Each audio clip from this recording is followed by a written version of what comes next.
Welcome back, everybody, to the Madden 2005 Raiders franchise mode. We are picking up the pieces right after a thrilling overtime loss in the AFC Championship game to the Indianapolis Colts, who did go on to win the Super Bowl against the Seahawks in crushing fashion. But now we have an interesting situation with our roster. We made several moves to go all in during the year, and the money will probably look a little bit different. So is it going to be possible to keep the gang together heading into the offseason and redo this season? That's going to be the multi-million dollar question here. But first, we're going to look over the standings here. And we do see a couple familiar faces back at the top here, like the Chargers and Jets. The other three teams in the AFC West all kind of struggled, though, hovering around 500, just kind of missing out. The Bengals had a late season surge that helped them get out of the mediocre North, which was, pretty bad. And then the Bills and the Jaguars finished at the bottom of the AFC at 5-11. Over in the AFC, it's a lot of similar names again, kind of like the Buccaneers and the Eagles. The East continues to be the dominant division in the NFC, sending three teams again. The NFC North was a complete dumpster fire with the 8-8 Packers getting that fourth seed, the last divisional seed.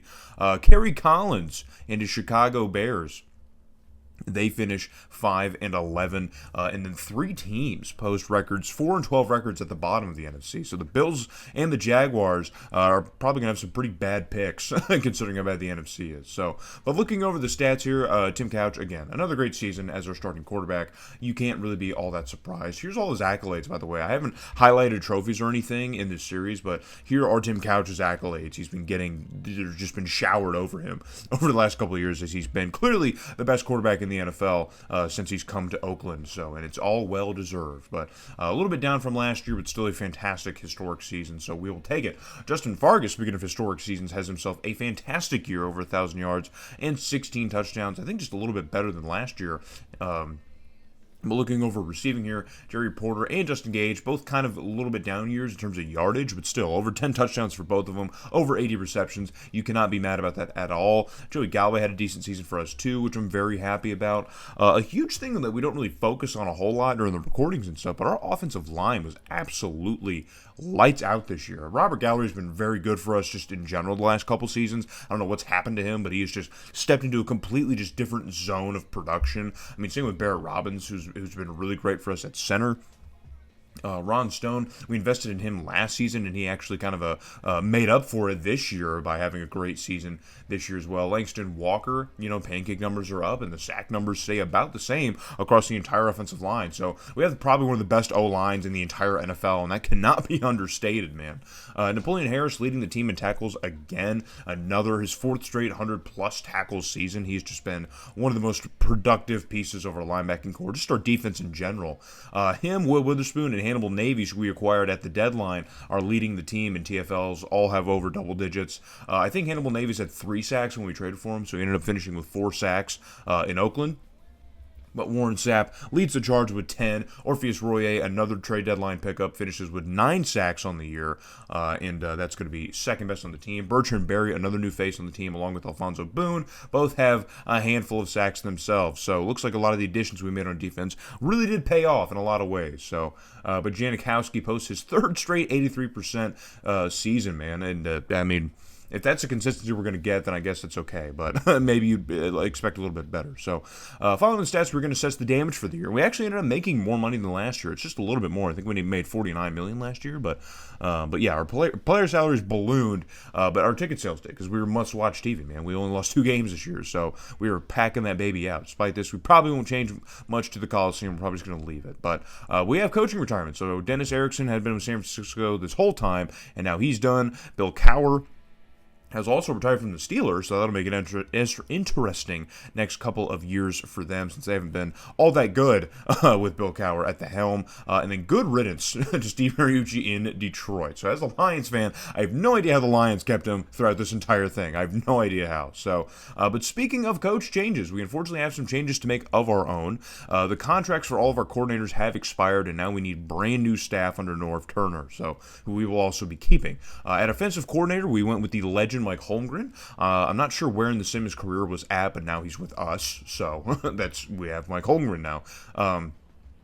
For defensive coordinator, I was able to snag Mike Zimmer, another legend. Believe it or not, I had Belichick there at first, but Zimmer had the better defensive rating, so I swapped him out. And then for special teams, I grabbed Rusty Tillman, who by this time in real life was actually out of the NFL entirely, coaching-wise and whatever. He also died recently, a few years ago, so rest in peace to him, but he is our special teams coordinator now. So because this is also a business, we're trying to make some money here, I'm going to raise the prices to the highest end before they get overpriced. I haven't messed with any prices so far in this series, but because we're packing the Coliseum, I figured now is a good time to stack our paper. But with that, it's now time to enter into the offseason, where we've got plenty of work to do. We have to start with the first and probably scariest part of the offseason, and that is player retirement. And as I suspected, when I signed Joey Galloway, he is retiring after his one season in an Oakland uniform, and it sucks that we couldn't get him a ring, but we did give him one hell of a run to go for it. And then we're also losing Denard Walker, who's a little shocking. I figure we may have him for a couple more seasons, but he's done as of right now. So cornerback will be an area of concern heading into the rest of the offseason. But around the rest of the league here, Mike Allstott, the legendary fullback, has retired in Tampa. Sean Barber is also leaving the Chiefs. Mike Anderson, another face in our division, Pro Bowl fullback, is leaving Denver. Trent Green is also retiring the Chiefs. So that is massive, man. The Chiefs are going to be in a tough spot. The Chiefs are also losing Willie Roaf, their starting left tackle. Joe Horn is leaving NOLA. Keyshawn Johnson is also finally calling it a career in Dallas, as is Dexter Coakley. So the Cowboys losing some pieces. Musa Muhammad is out in Carolina, along with Stephen Davis, who ended up there. The GOAT, Aaron Glenn, is finally gone in Houston. Another huge piece for us. Eddie Kennison is out in Kansas City. We're losing, or the Chiefs are losing Eddie Kennison. The blows keep coming for him, man.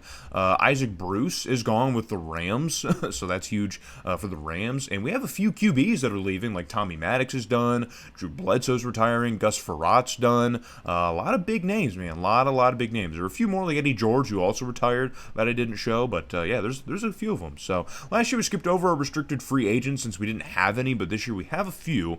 The only one that matters, though, is Brian Lynch. So Lynch hasn't done much on the field, but he's the best draft pick we've ever had, and I still intend to use him in some way. So while his stats may not make him worth it now, I don't want him to leave in free agency. We don't have the draft picks to make offers to anyone, so we're just going to skip over to the re-signing phase, because there's no one else around the league, restricted free agents, that are worth looking at. So first on the docket is a prior restricted free agent that we took from Carolina, Will Witherspoon. So despite his missed year with injury a couple seasons ago, he's been one of the fixtures of our defense. We absolutely need to keep him around here. He's not super expensive, so we will do that. Next is Phil Buchanan, who's another very strong fixture on our defense that we need back. Despite the costly fumble in the championship game, there's always a spot for him on this defense. We definitely need him to lock down our cornerback room, so he is definitely going to get the money that he's looking for to stick around in Oakland for a little bit. So another massive contract going out is an equally important player, Napoleon Harris, man. Napoleon Harris, like Will Witherspoon, has been holding down our linebacking core for most of this series, and so we need to keep them around, man. Leading the team in tackles for 2 straight years,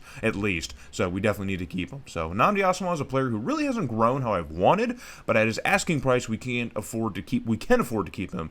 It's also a long-term deal, so he's got full time to grow in and just find his fit on this defense, which I think he will if we just keep him around. So another marquee re-signing is going to be Andre Woolfolk. So Woolfolk put most of his work in with the Titans on his first deal, but I can see him as a future CB1 or 2 on this team, man. So I think we're going to keep him. We gave up a lot of draft capital to get him, so yeah, I think we're going to try and bring him back, even at the steep price. He's definitely earned it. So another cheap guy we're bringing back is Troy Hambrick. He thankfully understands his role on the team and wants to stay our backup running back, which I'd love nothing more, so he's coming back. We're keeping him here. So these are the names we're going to release, and there's definitely some shocking names on here. Chris Cole won a wide receiver 1 money, man, which I believe he deserves, but not on this team. He's definitely worth it to a team that needs an 86 overall receiver, but in Oakland, he's depth, man. We can't simply afford to just lose him, but for the money he wanted, it's never going to happen, so we couldn't keep him, man. So moving right along to the draft now, here is our late round selections. I once again drafted to fill roster spots. I don't intend on using any of these guys. Some of them are, I guess, decent, and we could probably develop them, but yeah, there's not a whole lot I'm investing in with the draft class. So my targets in free agency were depth corner and depth receiver, and the first one I got was Will Bartrey, a corner at 82 overall. So he'll probably be number 3 on the depth chart in front of Nnamdi Asomugha, but behind Buchanan and Woolfolk. So we also got outside linebacker, so I grabbed Jeff Gooch. We needed one of those, but yeah, I got him for pennies on the dollar. He was very cheap. And then finally I grabbed a depth receiver in Josh Reed, who will sit either third or fourth on the depth chart with Brian Lynch. So that is how the free agent period went. We didn't really make any huge splashes because we don't have a ton of money. After a re-signing phase, there's not a ton of money left. So looking over the depth chart, Tim Couch, of course, still here starting for us with Marquez Tuiasosopo sitting behind him, and then Ronald Johnson, a rookie that we drafted. Justin Fargas is our starting running back up to an 88. Troy Hambrick still sitting behind him, and their new rookie running back is third string. Morian Norris is our starting fullback with Doug Jolly, I guess, just sitting behind him, just so we have somebody there. Jerry Porter, our top wide receiver, with Justin Gage behind him. Then it's a steep fall off down to Brian Lynch at 77, who's going to be listed number 3, and then Josh Reed is going to be 4th on the depth chart, just a few years older than Lynch. So that's how the receiving core looks. Teo Johnson, of course, back as our starting tight end, one of the best tight ends in the league. Robert Gallery, of course, leading at left tackle. Barry Sims up to a 99 at left guard. Barrett Robbins at starting center. Ron Stone at guard. And then Langston Walker. So it is the best offensive line. It's got to be. Warren Sapp here, probably winding down in his career, but he's still here at left end. Bertrand Berry on the right side. Orpheus Royer, we're going to swap out with Alfonso Boone because Boone's just a little bit better. So we're going to put Boone at 1 and then Royer at 2.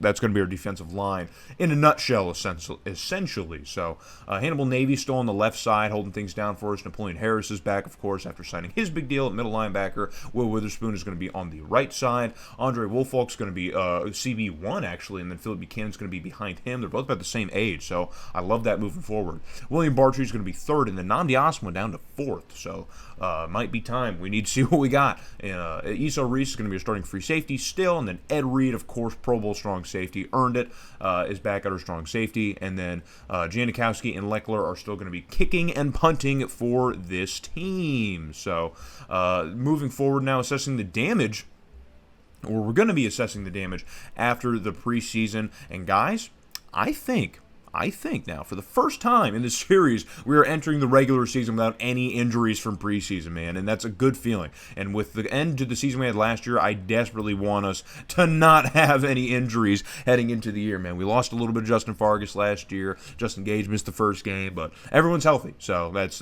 a great thing to look at. So, but next, we're, of course, going to look at our regular schedule here, and it goes as follows. We open at home with the Saints before visiting the Chargers and Falcons. Then we return home with the Bills and Jets before our Week 6 bye week. So our bye week is at the deadline. We might not be making any moves, though, because we don't have any money. Then is our second Chargers game at home with the Broncos on the road after. We have another rematch with the Colts at home as well as the Chiefs visiting. We then head out to Charlotte, Kansas City, and Miami for a road trip before getting the Buccaneers at home. We're in Gillette for Week 15 and back home with our final division game against Denver. And then we finish in Cincinnati with the Bengals. So that is how the schedule is going to wrap up nicely for us here. I don't know. I don't know if you think it's difficult or easy. I'm not really sure. How do you guys assess this? I don't know. Because I know the Bills are pretty bad. The Jets have been pretty mid to bad as well. The Chargers have been on a kind of a downturn. The Chiefs should be a lot worse this year, considering all that they lost. The Denver should still be, pretty decent here. I think the West is now pretty much ours to win. I think we're the only team that's really getting increasingly better in the AFC West. So I think winning the division should at least be kind of like the minimal expectation for this team now, and then whatever we do in the playoffs is what we do in the playoffs. So, but that is all going to be transpired over year number 5. We are going to be doing at least another season of this series. So, but we are going to start at home with New Orleans. So, hope to see you guys there when we take on the Saints in Week 1, baby.